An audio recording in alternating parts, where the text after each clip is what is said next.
Did you know that a Magic World Championship was coming up? You probably didn't, because Wizards of the Coast is that good at promoting their own game. Well, guess what? The Magic World Championship, it is coming up. It's coming up in about a week. October 8th, it's going to start. The pinnacle of the 2020-21 season is here, the best of the best from the Magic Pro League and Magic Rivals League. The final league players from the MPL and Rivals Gauntlets. If you could even understand what any of that means. I mean, the tournament structure is the most convoluted thing you would ever think of. You have no idea, like, how the hell anyone gets here.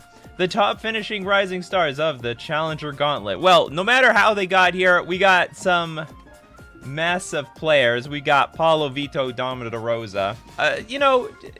Debatably, I don't even know, well, I guess debatably, in my opinion, the best player that ever lived. I think this guy is the strongest player. Beats Kai Buddha and John Finkel in terms of accomplishments, in my opinion, in the modern age. We got Andre Strasky, Eli Cassis, Stanislav Sivka.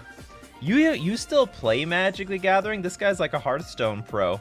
It's like part-time Magic World Championship qualifier, but Hearthstone pro Stanislav Sivka.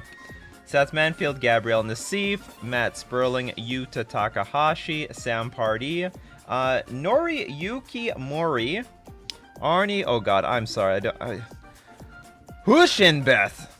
You know, when you pronounce a German name, you have to do it in a way like you're trying to lift a house. Huschenbeth, and it'll come out the right way. It'll come out the right way. Hatsuke Sato, Jean-Emmanuel Depra, Rei Sato, Yoshihiko Ikawa, and Jan Merkel. A lot of representation from Japan. I have a feeling, I can't be sure, but I have a feeling one of the bigger favorites are going to end up being Yellow Hat here, Gabriel Nassif, because I think this guy's the most prominent streamer of all of the participants, and you better believe the streamers have their crowd favorite. How can I follow the event? Just be there on October 8th to 10th on twitch.tv. Let me know if this is the first time you're hearing about the Magic World Championship. This should have been hyped up for months. Imagine a giant boxing match being hyped up like just a few days away from the actual boxing match. When will Gauntlet Decklist be published? All Standard and Innistrad Midnight Hunt Decklist will be published on the Magic World Championship event page on Friday, October 8th. Broadcast schedule, blah, blah, blah. For the casters, we got these beautiful casters here. Ah, they got Cedric Phillips. That's a good idea. Also, odd seeing Corey here. I usually usually Corey is a participator, not a host. That's about it. The World Championship. World Magic Championship. Be there or be square, people. First time. Kai says, no, yeah, this is the first time I'm hearing about this. It's a weird thing about... And Cedric Phillips has been on their ass for a very long time. Cedric Phillips, who hosts a huge key piece of the puzzle when it comes to Star City Games promotion and organization. Cedric Phillips has been criticizing Wizards of the Coast for years about how they hype up their events, develop their players, tell the story, because they don't do that. Now, Star City Games does that. Star City Games does a very good... And, like, Star City players, on average, were, like, weaker players compared to pro players. But Star City Games were really good at hyping up everybody and also getting people, like, feeling more invested in the events. But Wizards of the Coast, nope, nothing. You gotta take a page out of Cedric Phillips' book, Wizards of the Coast. You gotta take a page. Yeah, I know. If only the World Championship was modern. It feels so weird for it to be standard right now, especially since I think very few people are playing standard in paper. Like, standard is a great way of getting into the game, but like it's just not being played all that much. Oh, I don't know. Maybe it's being played more than I think. Heard about this the other day. Basically, the afterglow of the Fab tournament. Then this is announced. Maybe they're waiting for all the other the hype of all the other events to settle down. Yeah, I believe in Cedric Phillips' supremacy. I'm German. I'm not even sure if that's a German name. Well, the nationality is German. And it's got a bunch of, you know, it looks really hard to pronounce, so I'm just assuming it's German. Just assuming it's German. Will the Las Vegas event have live streaming? Probably. They live streamed the Flesh and Blood tournament, so I can only assume that they're gonna live stream the Magic tournament. All right, everyone, welcome to the morning show, the most interactive morning show on Magic the Gathering. Get your questions fired up. Let's have a great discussion this morning, and also we do Decklist review. So if you got a 75, you'd like some feedback on, hey, submit it to us, and both myself and the coffee crew, we'd love to give you some feedback. So brew up those cups of coffee crew. Let's brew up some Magic this morning. Welcome to Coffee and MTG for September 30th, 2021. I am your host, Nikachu, Merfolk Master. Good morning. Good morning, Lord Magicus. Good morning, Kaya. Good morning, the amazing Wally, Tybell, Bear, Trevor, Spectrum. Or no, sorry, Spectre. Spectre 380. Rebecca, Jake Holder, Mareep, Spencer Ward, Steven, Direwolf, MTG, Benji, First Doys, Cheese Person, Zal, Halal. Good morning. Good morning, Kyle. Yeah, no Reduke in this one. No Reduke. No Mark Well, is Mark Justice like banned? Or maybe he's not banned, but he just doesn't want to come back. There are dirty tricks don't work in this day and age, or it's harder to get away with. It's harder to get away with cheating these days. I'm sure there's some more good mornings. Good morning, Adrian, Mikey J. Good morning, Magus of the Bargain. Good morning, Jason. Yeah, the Poodle Trout Master. Good morning, Darwin. All right. So you know the drill. 3 question marks before the question. 3 question marks after the question. It helps me find your questions amongst all the comments I'm getting on my social media channels. But if you're on YouTube, Nikachu MTG streams, you can donate with super chats. That will help you cheat, get your question pushed to the top of my feed. But, all right, so what does Trevor Just have to say? Wow, they got the MTG pros back from Flesh and Blood, eh? I don't think many people moved to Flesh and Blood yet. Yeah, I mean, or at least the people who are on this list, I don't think they played Flesh and Blood. Like, I know some, I think, like, we see content creators like, and pros like Luis Scott Vargas moving, and also we see Grzegorz Kowalski going towards Flesh and Blood, so there is a decent chunk of them, but I don't recall anyone here promoting Flesh and Blood. Spencer Ward, I was unaware Worlds was so soon. I heard Gabriel Nassif was going to be at Worlds, though, so I was definitely interested in catching. You see? Gabriel Nassif, Yellow Hat. Going to be the crowd favorite. Fan favorite. Everyone going to be cheering for Yellow Hat in Twitch chat. Geo, everyone should teach their children to read, or they will not understand when Cordial Vampire and Vampire Nocturne is triggered. That's right. I mean, I can read, and I don't even know when those things trigger.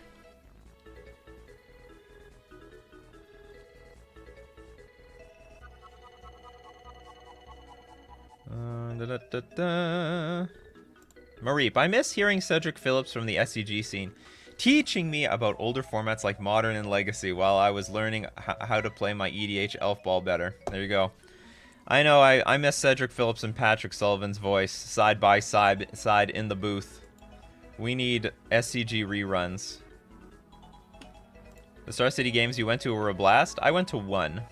I have been to one before because it was close enough to the Canadian border in Minneapolis.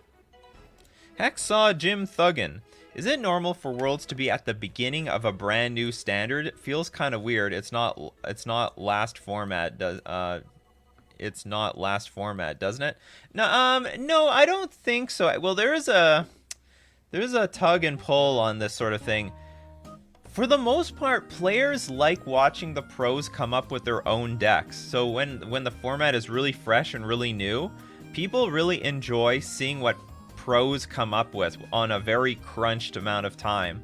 Now, what the pros don't like is making decks on a crunched amount of time. Actually, the pros prefer that there's more time in the format. And so actually, if we go back 8 years, the Pro Tour was like, I don't know, a week after the set was released. Like, it was really soon.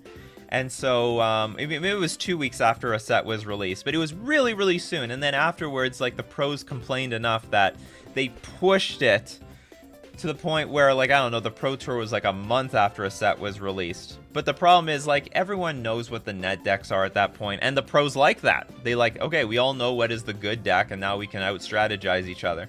But players actually preferred overall to see what does a pro come up with on a short amount of time, even if it won't be relevant a month from now. So I think actually they're going back to the old system. 27 Noetic, would you ever make a channel secret lair where you altered some merfolk with your bunnies? Make a special giveaway? That's possible. That's possible. If anyone has received my, like, Patreon stuff, you know that I draw bunnies on cards anyway. Well, it's all like, how much time do I want to spend on this giveaway? You know what's easier? Just drawing, like, writing my name and then sending it out to you people.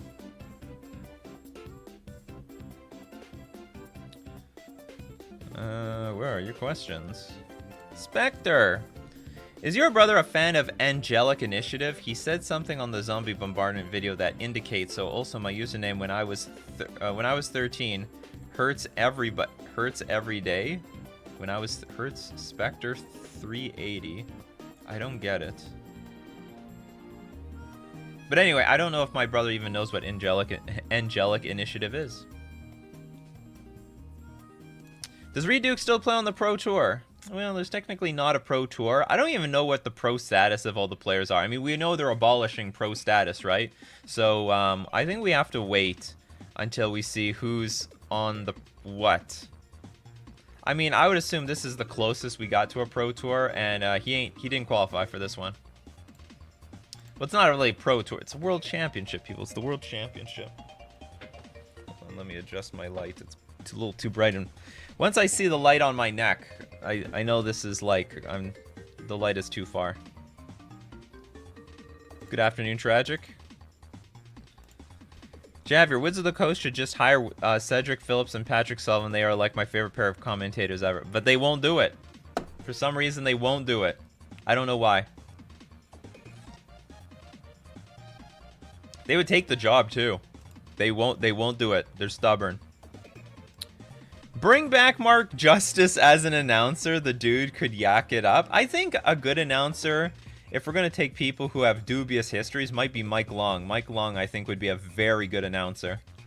I don't know if... I think Mark Justice is... Well, I don't know. Maybe Mark Justice would be fun. Get Mark Justice and Mike Long in the booth. We get both of them. If anyone doesn't know, but they are like... They're really early day cheaters of Magic the Gathering. Is Pioneer dead yet? Nope. It's got its small base. It's hanging on there by a thread. It's a strong thread, though. It's not going to break anytime soon. MTG Ectoplasm, I'm here, but I have nothing interesting to share. Thank you for sharing your non-share. Magus of the Bargain. Did you know Mishra's Bauble, Emery, Mirror and Spy draws your deck during your opponent's upkeep? No. Okay, hold on. So we got... What's Mirror and Spy? I know what the other two do. Flying, whenever you cast an artifact spell, you may untap target creature. Whenever you cast... Like, how do you do this at your opponent's upkeep, though? Because Mishra's Bauble cannot be cast at instant speed. Mishra's Bauble is an artifact. So this does not work on anybody's upkeep. Mishra's Bauble, Emery, Mirror and Spy. Yeah, you cannot... Doesn't work. Sorry, it's busted. Unless there's missing... I'm missing something. Yeah, it doesn't. Combos that people think work, but actually don't work at all.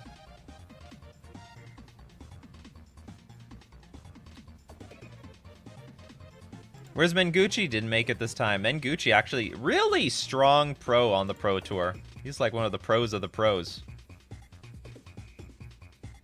Yeah, I know. Patrick Sullivan and Cedric Phillips have probably the best synergy of all Magic commentators. Screw it. Make World super high stakes vintage with real anti and unban all the anti cards. What, and they have to bring their own cards? That is high stakes, though. A signed chubby meatball photo would be a killer giveaway. That might be a killer. Maybe that is something we could do. That's hilarious. Gotta get some prints of Chubby Meatball. Aaron Hayes, hot take. 1 time a week, drop Decklist review, and we watch awesome matchups from Magic's history. Like, we can do that without Decklist review. I mean, we can do that with Decklist review. Like, what would you want to watch today? We watch some awesome matchups from Magic. I mean, you guys just mentioned something. We can watch something, and we've just never done it before. I just turn off the music and we talk and chat. We watch something. If Harsh Mercy becomes legal in Modern, could it see play in sideboard of Tribal? Harsh Mercy. An oldie, but is it a goldie? Each player chooses a creature type. Destroy all creatures that aren't of the chosen type this way. They can't be regenerated. Each player chooses a creature type. Destroy all creatures that aren't of the... It's not... You know what? That's pretty good. I didn't know this card existed. Destroy... Each player chooses a creature type. So I'm going to obviously choose Merfolk. Destroy all creatures that aren't the chosen type. And the opponent gets to choose a type and keep their best creatures. But, you know, it's not bad, but it really demands that the board is full of creatures. And of diverse creature types. Like, if your opponent has just 2 Delver of Secrets in play, they'll just name, like, Insect or whatever. I don't know what is the creature type to the Insect Aberration. I think it's just Insect, but I don't know. Daniel M. Tompkins. Is this smart or shady? Game 1, reveal Luris. Then Game 2, say, I don't reveal Luris, to make them think you boarded it in a ley line or moat or something. If you literally prod in permanents. Oh, hold on. But it's too late. Like, it doesn't really matter. Like, if both of you have shuffled up and you say, I don't reveal Luris, like, it's not like your opponent can do anything about it. But I mean, I guess you could, like, I don't know, send the message if you already brought in some permanents that are 3 CMC or higher. Otherwise, like, you don't want to give up your Luris. You need the Luris. Yeah, it just means you won't have Luris. We should watch Chapin and Nassif with... Well, okay, so what is the full matchup, though? How do I find that?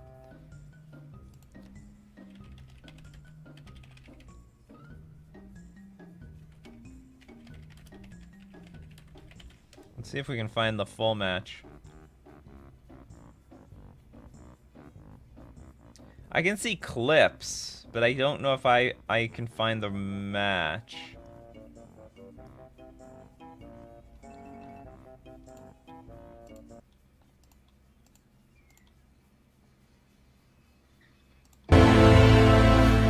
Sorry. It's a bit loud.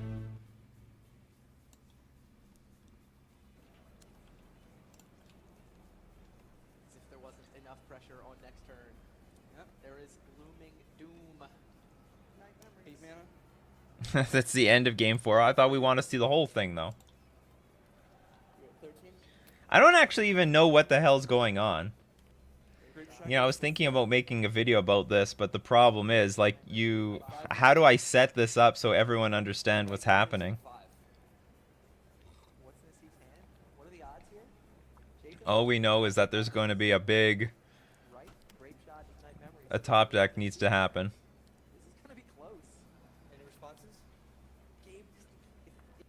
Even back then, Patrick Chapin was dressed very well. He always was a well-dressed competitor. But what I didn't know is that he was so bold back then. Nassif also looks like he hasn't changed at all. Grape shot. Gabe's still in it. 7. Gonna have to shuffle every time. If Pat ever hits the Ignite Memories, I believe this game is over. 1, 2, 3, 4, 5, 6. One more grape shot. Grape shot. Oh, there's the grape shot. He's at 5 with 3 more coming. 1, 2, 3, 4, 5, 6. Just missed the Ignite Memories, and Gabe still got a shot. is it? What is it? Yep, how many copies left? 3 more. Oh, this is the third. This is the third. 2 more. Great shot. He's still in it. It's got to be right. Can Nassif go runner? Nassif will 1 in untap 9, it. 1 in 9 shots. 1, 2, 3, 4, 5, 6. 4. Yes! Oh, it's alive! He's still alive! How about 1 more time? Chapin can't believe this is happening. It's like you mulligan 1, before. 2, 3, 4, 5, 6. He hits the right of flame. And you gotta flip it though. No peeking. I gotta see too. Slam it, slam it. Oh, yes! Goodness! Gabriel Nassif survives 5 copies of Ignite Memories. He's got 1 point of life left. Pat Wait, Chapin was counter looking was at there? that scene in the Only 2 finals. rounds. He thought he had it. Those odds were absurd. On the mulligan to 4. The mulligan to 4. Now, I don't know if Nassif can win. Well, it's... Wow. But we, I'll pass the turn to you. Unbelievable. Pass the turn. Unbelievable. For 4? Yeah. All right. Yeah. On the 13. Brings Chapin to 13, effectively 8 thanks to the dragon. And it's Ignite Memories for Ignite memories you 5 times. 5 What mana? times. Add 6, 7, 2, and 5. You have 1, 2, 3, 4, 5, 6, 7. Okay. Ignite how many times? 5. 5 times. Just like you, Pat. and he's still got a dragon tuck. Chapin is smiling. Oh! 2 8s and a 9. Gabriel Nassif does it. Wow. Off a mulligan to 4. He Must gets be. miraculously Absolutely lucky to must be survive unreal. Ignite. And he's singing proud. Look at that. So I'm gonna guess like he couldn't miss or something based on Chapin's hand. Gabriel Nassif, ladies and gentlemen. One day I'm gonna learn how that combo works, and then I can understand like everybody else. Nassif's hand is. I mean, the thing is, I don't even know what these cards are. That's one. Like, what the hell is Ignite Memories? All right, first step 1: learn what Ignite Memories is.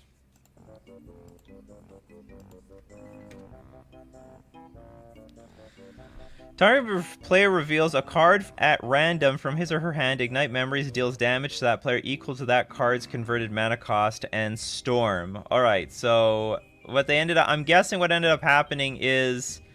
Chapin kept hitting the cheap cards in hand. And then in the end, Chapin had too many expensive cards in hand and couldn't miss. His hand was 8, 8, and 9 CMC. That sucks.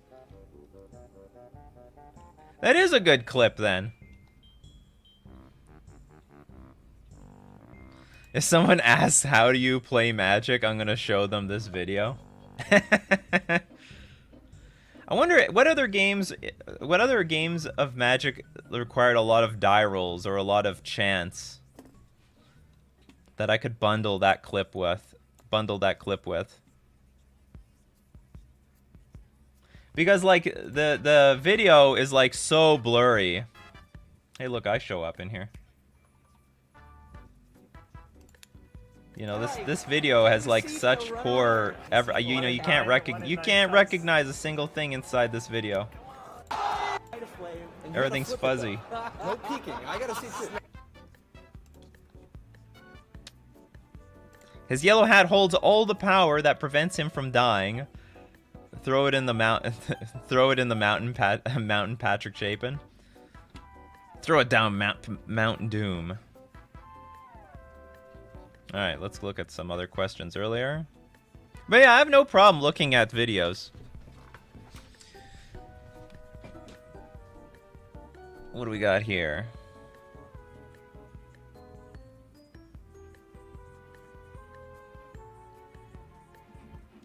Relentless Dead's price shot up. People specking on zombies? Probably. Let's see, mtgstocks.com. Relentless Dead is not one I would be specking on, but I mean, I could be wrong. I mean, it's got a lot of words on it, but my problem with Relentless Dead is that it's like a huge mana, like it requires so much mana. Wow, 33 bucks. It is a mythic. It is a mythic.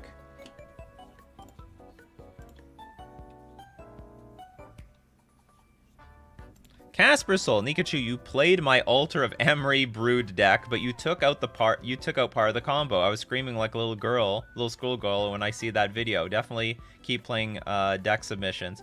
Well, the thing is, the deal is, Casper, you had too many copies of combo pieces. What was that last card you wanted? And it was like it was a red card too.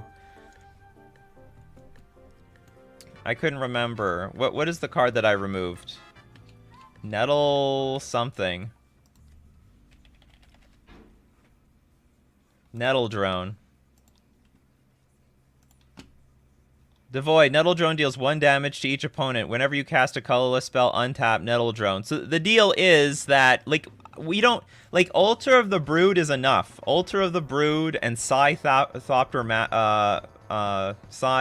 Thopterist and Urza Saga to find Altar of the Brood. That's enough. You don't need any more enablers. You have too many enablers. And I didn't like Nettle Drone because I didn't think it stood very well by itself. That's why I replaced it with Psy. See, Psy can win by himself and is a very good card. And if there's any useless artifacts on the battlefield, you just sack them and get some mana. Oh, sorry, draw some cards. So I actually thought that this was a huge improvement. And in the end, I believe that running red in your Altar of the Brood deck actually is just not necessary, especially since Blood Moon shuts down Urza Saga, and I think it's like one of the better cards in your deck. So anyway, this is like, you just have too many combo pieces. This isn't necessary. Because it doesn't actually combo with your deck either. It's not like I can Retraction Helix this, tap it to return colorless cards, play it. Like I can tap and untap with it. But that's about it. Oh, I see. You wanted, yeah. It was just a weaker version of the other creature. Psy can draw your deck with Emery and 2 Mox Amber. Can it? Psy and Mirren Spy. Okay, that might be possible. Okay, Psy. Maybe that is true. If we have Psy and Psy... No, but then you need infinite mana to draw cards. That still doesn't work. Oh no, but you have the Mox Ambers. Okay, so maybe this one works. Maybe this one works. Okay, I understand.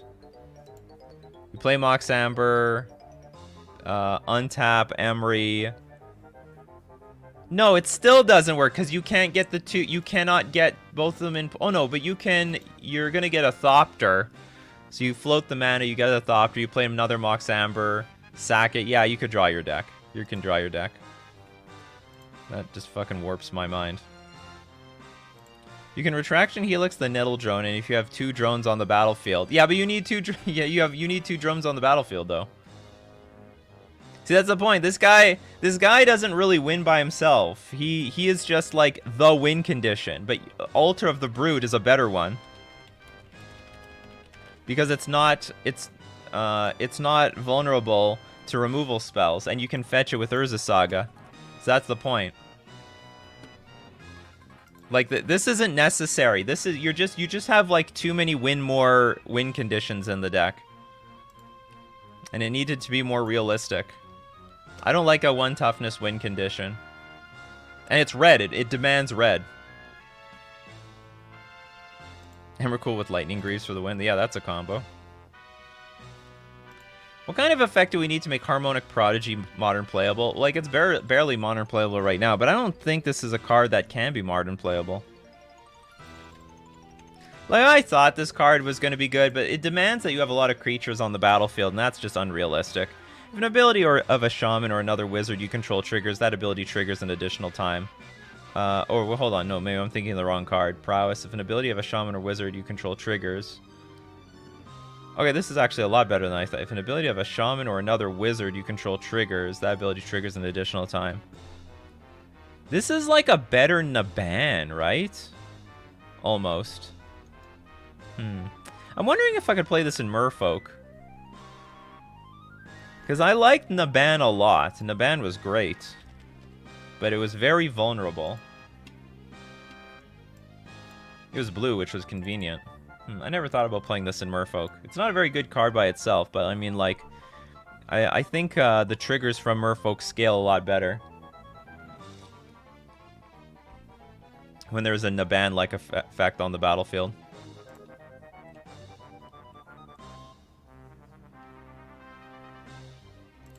Thoughts on Ambitious Farmhand?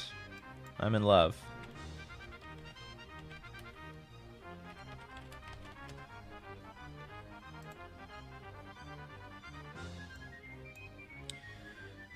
ETB, you may switch your library for a basic Plains card, reveal it, put it into your hand, then you can transform it. I think this card sucks. I don't like it. I don't like it that much. I don't think it's that, you know, you basically pay 5 mana for a 3/3 with lifelink that also put a land into your hand. I think there's just better cards out there.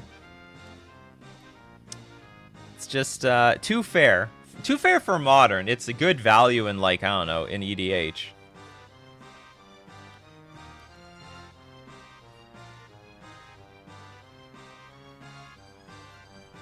We also need to add Chapin versus Shahar Shenhar from 2014 Worlds to the list of matches to watch. Why? Was that when, like... I don't remember how that match played out, actually. I know Shahar Shenhar won.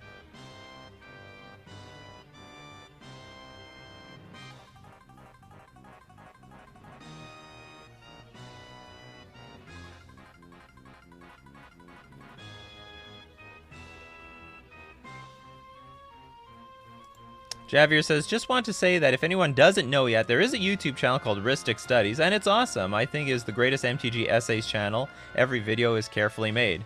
Yes, well, I think it might also be the only MTG essays channel, which is what makes his channel so unique.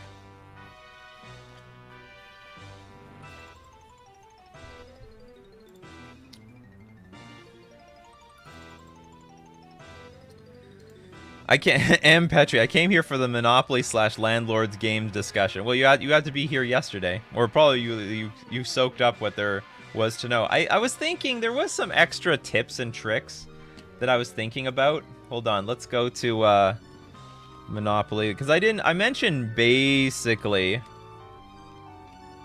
the rules to Monopoly, or like the strategy. But there's like a little bit more. I think there's some stuff I forgot. Okay, so so first off, the orange is the most valuable property in the game for 2 reasons. First, it's the cheapest to build while having remember I told you that you're going to jail for millions of reasons. You go to jail more often than you pass go. You go to jail for rolling doubles 3 times. You go to jail by hitting the jail square, and you also go to jail if you land on a chance or community chest card that says you got to go to jail.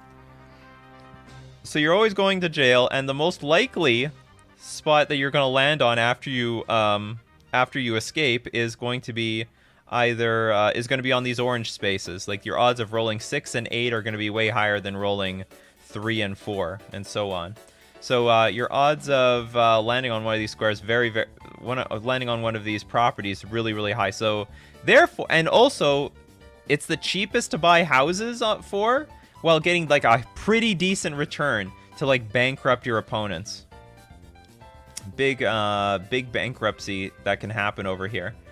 Now, between the reds and the yellows, I think red is a little bit better because there is one chance card that says go to Illinois Avenue, so it is a little bit more worthwhile for you to put properties. Like if you have a monopoly on red, build your houses on Illinois Avenue because there is a chance people will hit the chance card that says go to Illinois Avenue.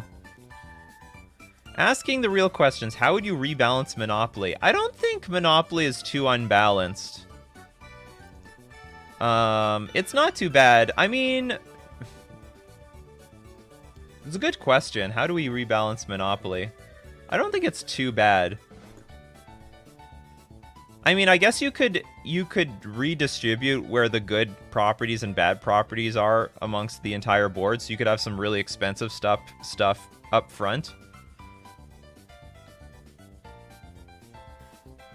Where are we talking about Monopoly? Hey, you never know what we're going to talk about on Coffee and MTG. You could talk about anything.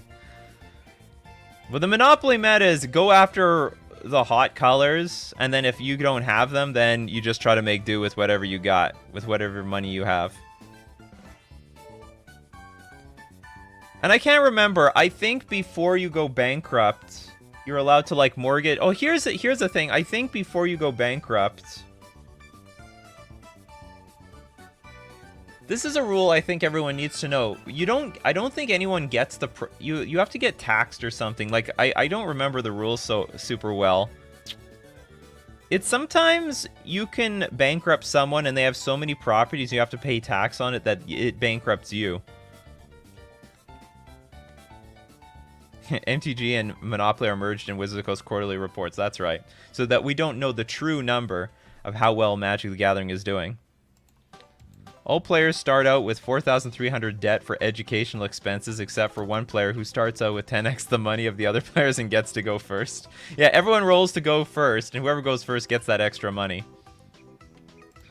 We rebalance Monopoly by guillotine the Monopoly dude and making it communist. Rise, my red brothers. Make everything priced the same way.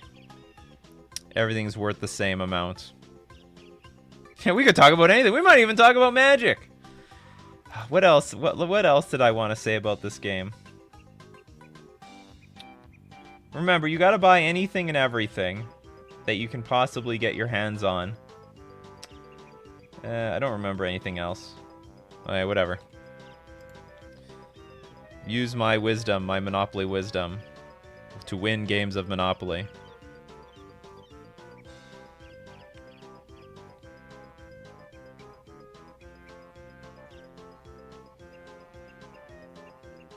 Is Red Blitz tier 1 in the meta? No, it is not. Not even close. But ask M. Hayashi. He's the one who loves playing mono red anything. I'm a big fan of the card Heartless Summoning. Do you think there's a viable modern deck with this? It's been tried with Gyruda. So you could look up the Gyruda decks. This is the only, like, remotely playable Heartless Summoning deck I've seen in the last, like, 3 years. Or 2 years, I should say.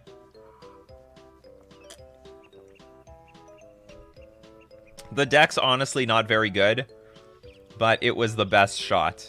Heartless Summoning, by the way, is the enchantment that can reduce the cost of your creature spells by 2.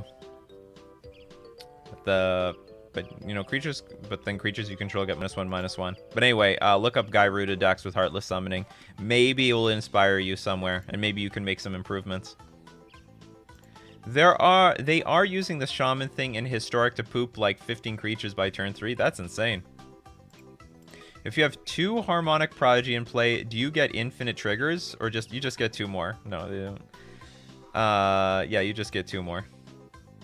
We would have heard about that combo a long time ago if that was the case.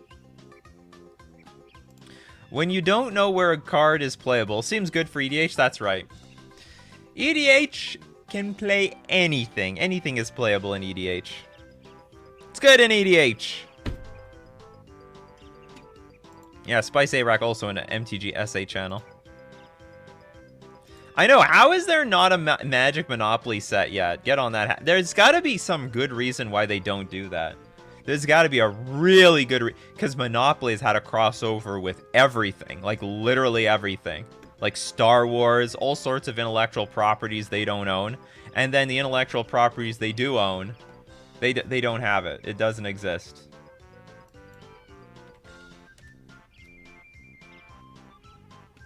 No. It says MTG edition. But what does that mean? Maximizing the power of entertainment. Okay. It literally says MTG, but that's not the MTG we all know and love. What the hell is this? I have no idea what's going on here. Okay, we gotta take a closer look.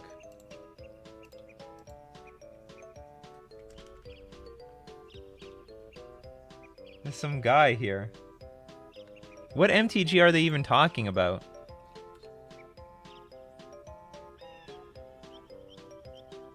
whatever. Anyway, we do not have an MTG Monopoly set yet. The shame, Wizards, the shame. Mareep asking the real questions. How would I rebalance Monopoly? I have no idea. I don't particularly think Monopoly is an unbalanced game. I might reduce the number of ways you go to fucking jail. Oh! That's a huge strat. We gotta talk about the jail strat. You see, in real life, you don't want to go to jail, but very often there's going to be situations you want to go to jail. Alright, so here's the deal. If there are properties to be bought on the board, you want to get out of jail as soon as possible because everyone needs to buy as many properties to have as much bargaining power as possible. You have to get out of jail. So it costs you $50 to get out of jail. You just pay it. Pay it and roll. Get out of there.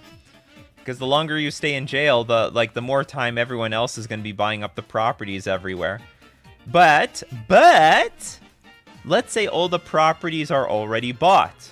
And there's and it's dangerous everywhere. There's houses all over the place. You want to stay in jail as long as possible. You still collect rent when you're in jail. So you actually don't want to pay the $50. You want to roll the dice to see if you can roll doubles to get out. And, yeah, you just try to stay in jail as long as humanly possible. Just do that as long as possible. If everything is already bought up, there's no reason to get out of jail. You don't want to leave yourself vulnerable, landing on someone else's property and then paying up big time. So that is a big strat. The jail strat. Why don't you play poker anymore? It's hard. That's why, and it's not worth a lot of money anymore. Those two reasons. It's not as lucrative. I mean, I don't play online because I don't think it's as lucrative as it used to be anymore. I don't know what it is like in person. I have not played in, I don't know, 4 or 5 years. But it's still a nice game. It's a very nice game. But it used to be well, I wouldn't say it used to be I mean, it did used to be like shooting fish in a barrel. But that was 15 years. That was more than 15 years. That was almost 20 years ago. But it was always tough, a tough game getting tougher. It's just not what I want to invest my time and brain power on. Because at some point it won't be profitable, and then I'd have to start my life all over again. And maybe it would have been too late for me. So I got out when I could. Tomorrow we'll talk about Settlers of Catan or Ticket to Ride. I'm not familiar with either of those games. I've heard of them, but I actually have never played them.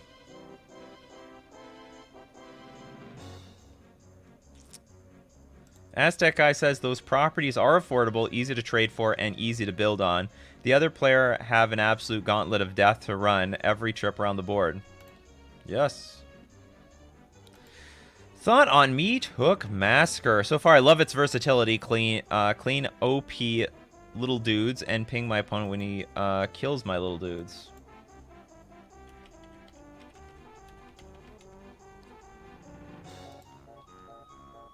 The enchantment. Black, X.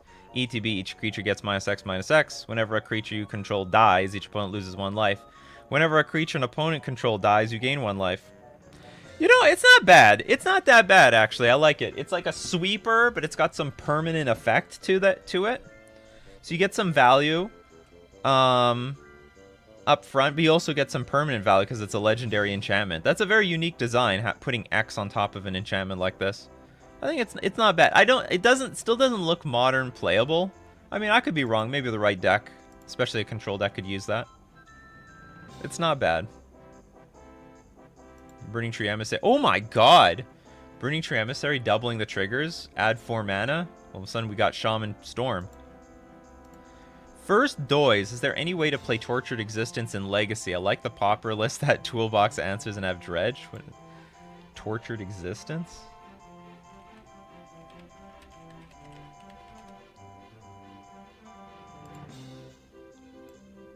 Choose and discard a creature card. Return target creature card from your graveyard to your hand. That seems like too much. You know, instead of that, why don't we just play with creatures that come directly from the graveyard to the battlefield? I think that's what it's competing with. The price is right, but, I don't know if the synergy is there. Unless, I don't know, you're bringing back cycling cards? No, but then you discarded a creature card to do that, so it's not going anywhere. Heartless Summoning, Mirror Retriever, and Altar of the Brood equals infinite combo. Ooh.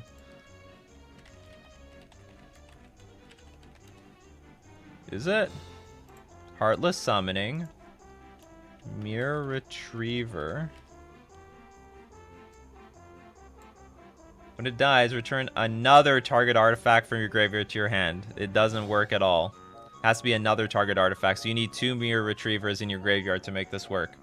Or you need a Mirror Retriever and another artifact that you can play for free. And then when it dies, you bring the Mirror Retriever back. So you need 2 Retrievers. When it return another target artifact card. It was close, because that would be a pretty good combo. That actually would be a pretty good combo with Altar of the Brood.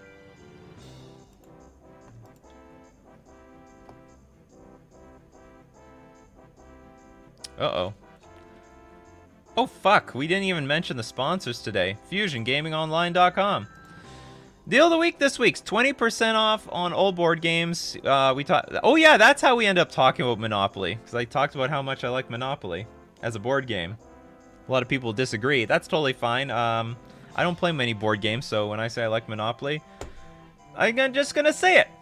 Anyway, you can get 20% off Monopoly at FusionGamingOnline.com and, other board games, of course. But you also get an additional 5% off when you use coupon code Nikachu at checkout.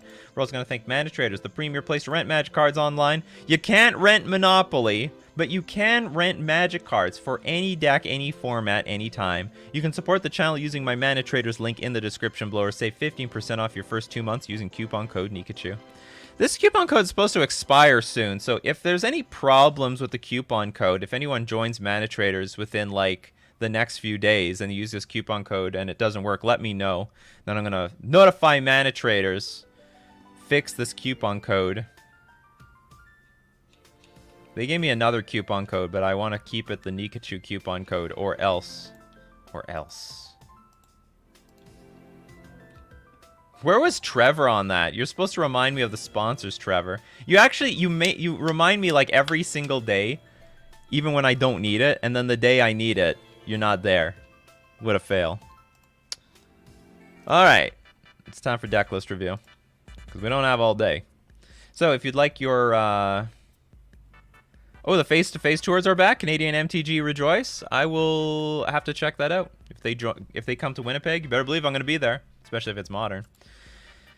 All right, if you want your deck list reviewed, today's Thursday. Go into my description. There is a link to my Discord. Join my Discord and then enter the command !review deck space. Give the URL to your deck list, and you'll be eligible at random for deck list review.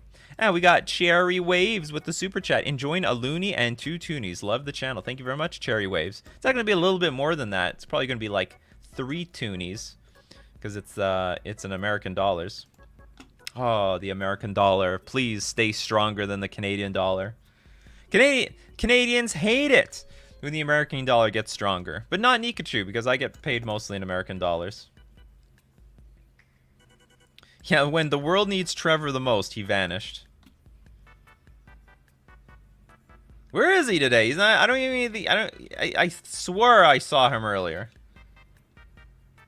I swear I saw him earlier. He like ducked out early. All right, let's do this. And then by next week we might have a paywalled version of Decklist review. Blue Guy 6, congratulations! You're the next contestant on Decklist review, where we review deck lists.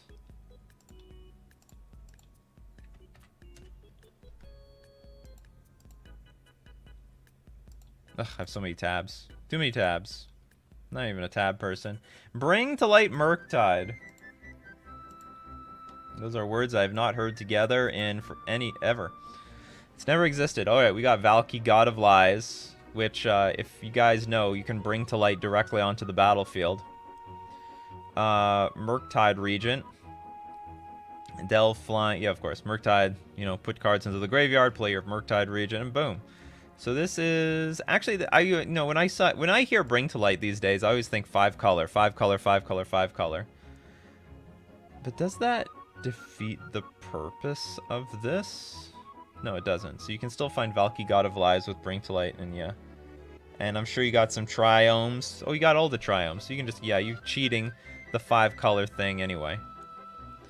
Path to Exile, Prismatic Ending, Thought Scour, Counterspell, Fateful Absence, Archmage's Charm, Timely Reinforcements, Memory Deluge, Supreme Verdict, Bring to Light, Chalice of the Void. Ah!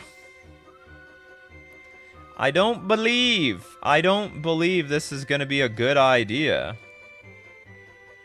I am not a believer. You got your mana base. The only non-bow in this deck is your Chalice of the Void is like biting granite on your Path to Exile and your Thought Scour. Very often you're going to play Chalice on one. Like, that's part of the point of this deck. So if we look at a control, let's look at a control list, how many 1-drops they play. It's not many. And they can play Prismatic Ending because you can pay more than whatever mana. Look, blue, ooh, control is #1 here. Whoa. Whoa! What happened here? Okay, so you see they play 3 Chalice of the Void, but there are no 1-drops. There's nothing. You see, there's no 1-drops in this deck. Because the point is, you play your Chalice on 1, it doesn't affect your deck at all. And if you have to exile 1-drops with Prismatic Ending, you just pay 2 mana. And Solitude can almost be seen as like a... Well, it's a 0 mana spell. 0 mana Path to Exile or Swords to Plowshares. 0 mana Swords to Plowshares. Shout out to the didn't duck out early crew. There you go. Lord Magic is still here. From beginning to end. Patron and YouTube, Twitch paid sub only Decklist review. Yeah, so what I might do is have another channel in the paywalled part where you can where there's Decklist review, and basically anyone at a certain tier on Patreon would have access to it. Hey, Callie. So now getting back to your decklet, you got to get rid of these. Oh, okay, wait, you know what? Honestly, you probably should just get rid of the Chalice of the Void. Because you probably need the Thought Scour for your Murktide Regent. So you actually have to dump the Chalice of the Void, which in that case you should like add more Path to Exiles, or maybe what else do you want?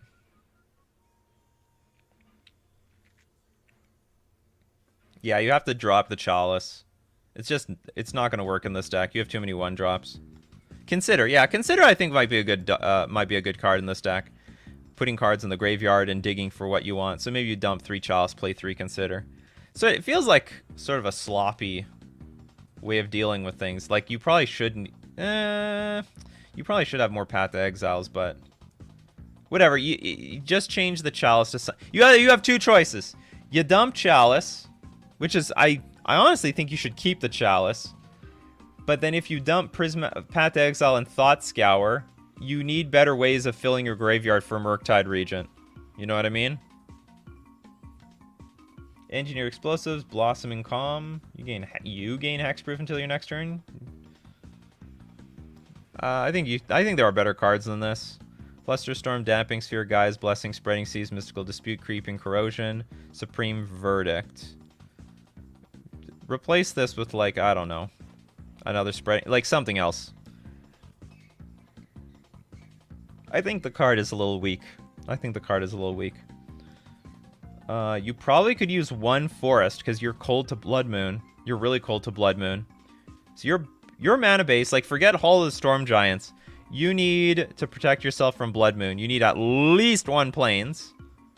Like at least 1 Plains. You have no Plains in this deck. Maybe your mana base is budget.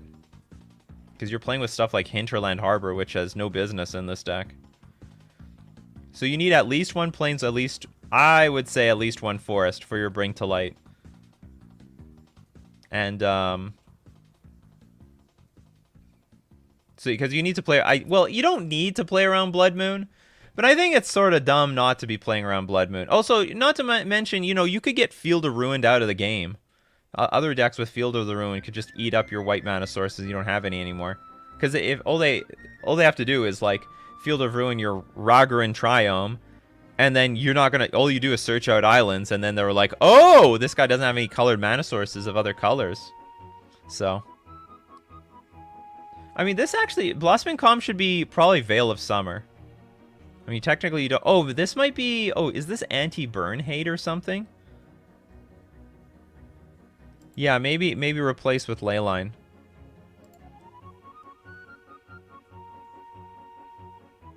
We're doing deck list review. So people submit deck lists in my Discord, in my description. Then there is a channel called Decklist Review. They entered the command as you see on screen. And I pick at random their deck list and give advice. So that's my advice. Dump Chalice, fill in the cracks, or find replacements to Thought Scour and Path to Exile, and keep Chalice. In fact, you could have... no, 3 Chalice is fine. And then add a basic land. Probably take out the 2 Hall of the Storm Giants. This isn't really that necessary. I mean, maybe something else could be removed. You could keep the Hall. But definitely add 1 Plains, 1 Forest somewhere in there of your 23 lands. And then maybe Blossoming Calm is not nearly as bad as I thought it was, but it could be Leyline of Sanctity. Good luck with the deck list. Moving on.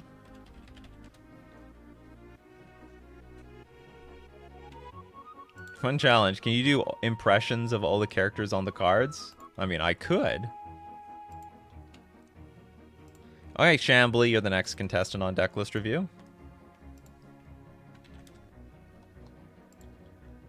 Shambly. Crashing Creativity. So let me guess. It's the Creativity deck with like Crashing Footfalls and probably and stuff. Okay, we have Dwarven Mine, Force Negation, Prismari Command, Violent Outburst. Yeah, alright. Fire and Ice, Crashing Footfalls. Maybe you want 4 of these because you know what? Playing this on turn 1 is not bad. It's really not that bad. Oh, maybe Timely Reinforcements could be replaced by that new card in that last deck list. Oh, I don't have it up anymore. Alright, so 4 Crashing Footfalls. I think you should play 4 Crashing Footfalls.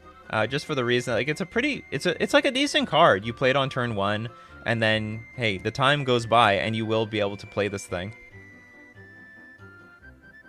Because you have enough stuff to stall the game, and you're trying to polymorph anyway. Archon of Cruelty, Emrakul. But if you polymorph, you don't guarantee either of these things. It should just be, like, 2 Emrakuls here. Like, you're just... I actually have a lot of experience with polymorph, and it's terrible that you're, like, just gambling into one of these 2 when you want one or the other. I would just say choose one and stick with it, and I would say choose the Emrakul.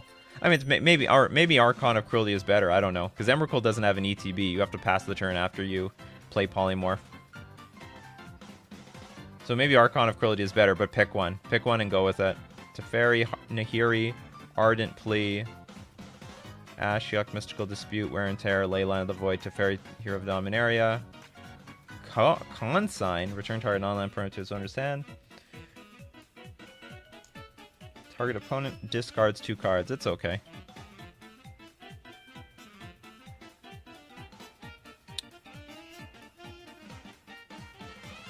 If I remember correctly, this deck needs to be heavy on mountains. Yeah, and I think you're going to do a good job there. Let's see. You have how many pieces? How many combo pieces do you have? So you can Violent Outburst for your Crashing Footfalls. Is that it?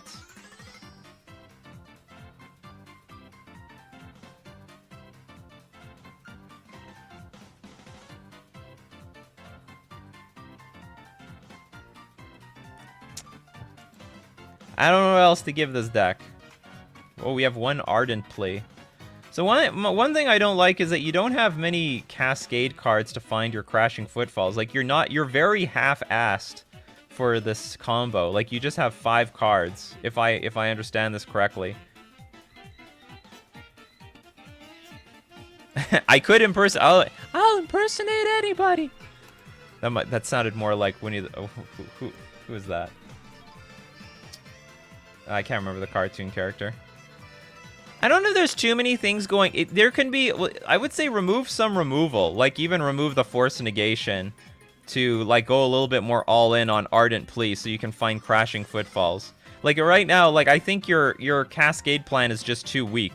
You have 5 cards in your deck that finds Crashing Footfalls. You should be going more... So maybe instead of 4 Crashing Footfalls, play the 3. Remove...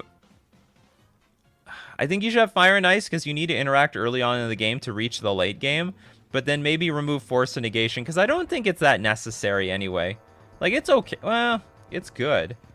Or maybe remove one of these. You got remove some of these Planeswalkers so that you have more exalted triggers. Or sorry, more cascade triggers. Because as is, you don't have you're not going to consistently cast any of these cascade cards. I would say at least have around 7 cascade cards. Prismatic Command can be a fine card to like either dig for your combo pieces or discard extra ones. In cases like this, just build 2 decks. Well, I think it's okay to have 2 of them in one deck. It's not too crazy. But I might remove some of the Planeswalkers to make it work, and then dump one of these. Like, maybe remove 2 Nahiri the Harbinger or 2 Teferi Time Raveler for 2 more Ardent, please, and then pick one, either Archon of Cruelty or Emrakul, and then just go with it. You just gotta go with it. Anyway, hope that feedback is useful to you. So anyway, thank you very much, everyone, for joining me today. That's going to be it for Coffee and MTG. If I didn't get to your comments, questions, or deck list, hey, we do this Monday to Friday, 9 o'clock a.m. Central Standard Time. Be there or be square. If you want to support the channel and you don't do so already, you could always drop a sub at twitch.tv/NikachuMTG. You could always become a patron at patreon.com/NikachuMTG, or you can hit the join button on YouTube. So thank you very much, everyone, for joining me. I hope you all enjoyed the Magic/Monopoly discussion. So we talk about all sorts of games created by Hasbro and not Wizards of the Coast, but by what other games does Hasbro own under their belt? More than just Monopoly, I think. Well, Monopoly, I think they're most famous for Monopoly. But anyway, keep brewing up those coffees, Coffee Crew, and we will keep brewing up the magic. Take care of yourselves.